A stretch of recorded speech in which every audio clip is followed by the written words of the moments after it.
Hello बच्चों, let's see the question which says that which of the following compounds is an enamine। ठीक है, तो पहले इस क्वेश्चन को सॉल्व करने के लिए हम ये समझ लेते हैं कि व्हाट आर enamines। तो enamines हम लोग कहते हैं अमाइंस हम लोग कहते हैं जब कोई भी डबल बॉन्ड अनसैचुरेशन डायरेक्टली किसी अमीन से अटैच्ड हो।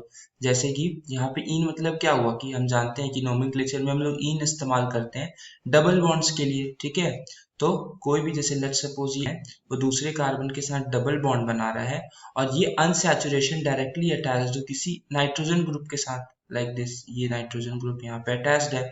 अब यहाँ पे इसकी जो अदर वैलेंसीज है वो किसी से भी फुलफिल हो सकती है, जैसे कि ये R1 से फुलफिल हो सकता है, ये R2, ये R3। अब यहाँ पे ये जो नाइट्रोजन है यहाँ पे हाइड्रोजन तो एक दूसरा R ग्रुप भी हो सकता है, उससे कोई भी फर्क नहीं पड़ता। लेकिन इसकी प्राइमरी जो सिचुएशन है वो क्या होनी चाहिए कि जो नाइट्रोजन ग्रुप है वो डायरेक्टली अटैच होना चाहिए डबल बॉन्ड अनसैचुरेशन से। तो हम लोग उसको क्या इनामाइन कह सकते हैं।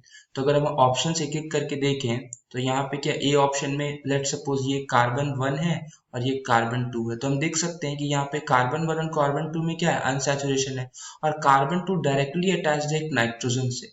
तो अब कार्बन 2 डायरेक्टली अटैच्ड है तो ये क्या हो जाएगा एक तरह का इनअमाइन, जो कि हमने अभी समझा इनअमाइन। अगर अब हम सेकेंड ऑप्शन देखें तो यहाँ पे क्या है कि कार्बन है, मान लो कार्बन वो डायरेक्टली अटैच है नाइट्रोजन से लेकिन थ्रू डबल बॉन्ड। तो अगर कोई ऐसा केस आता है जिसमें नाइट्रोजन डबल बॉन्ड बनाता है कार्बन से, तो ये जो यहाँ पे अमीन नहीं रहता ये इमाइन बन जाता है। तो ये हमारा सेकंड ऑप्शन नहीं होगा।